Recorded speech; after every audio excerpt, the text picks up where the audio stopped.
পর্যন্ত কোনো Islamic scholar বা কোনো বক্তাকে এই পর্যন্ত মাঠে দেখা যায়নি। এতদিন পরে আপনারা মাঠে কেন আসলেন? এক নম্বর কথা হচ্ছে, এটা ছাত্রদের কোটা সংস্কারের আন্দোলন, তাদের অধিকারের আন্দোলন। ছাত্ররা মাঠে নামবে, আমরা আমাদের মণ্ডল থেকে সহযোগিতা করব, এটাই হচ্ছে আন্দোলনের নিয়ম।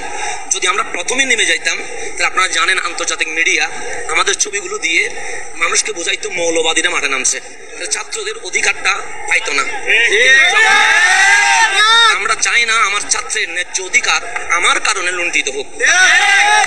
যখন এটা স্বাধীন বাংলাদেশ, সেটা 1952 নয়, 71 নয়, এটা পাকিস্তান নয়, ব্রিটিশ পিরিয়ড নয়।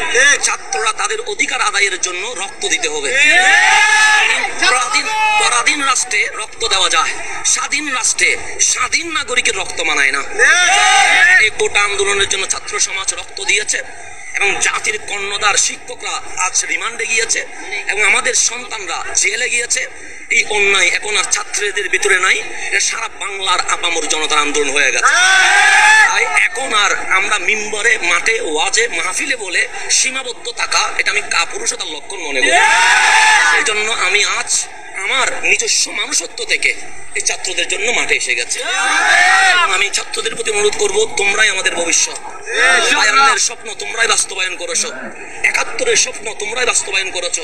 আমার আরেকটা প্রশ্ন, যে এই পর্যন্ত কোটা আন্দোলন চলেছে, সরকার কোটা আন্দোলনের দাবি মেনে নিয়েছে, এরপরও যে আন্দোলন হচ্ছে, এই বিষয়টা আলেম ওলামারা কিভাবে দেখছেন? আমরা আলেম ওলামা সবসময় অন্যায়ের বিপক্ষে থাকতে হবে, যেহেতু রাসূল পাক সাল্লাল্লাহু আলাইহি ওয়াসাল্লাম জুলুমের বিপক্ষে ছিলেন। ছাত্রদের কোটা অবশ্যই বাস্তবায়ন হয়েছে, কিন্তু এটা শান্তিপূর্ণ হয় নাই, রক্ত দিয়ে হয়েছে। এখন কোটানো যে রক্তটা বহমান হয়েছে, এটার বিচারের দাবিতে ছাত্ররা মাঠে নেমেছে। এক্ষেত্রে আমরা আলেম ওলামারা ছাত্রদের সাথে ঐক্যবদ্ধ হইয়া প্রত্যেকটা কোণের যথাযথ বিচার করতে হবে।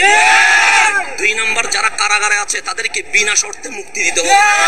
এটাই হচ্ছে ন্যায্য দাবি। এই দাবির পক্ষে আমরা অবশ্যই ছাত্রদের সাথে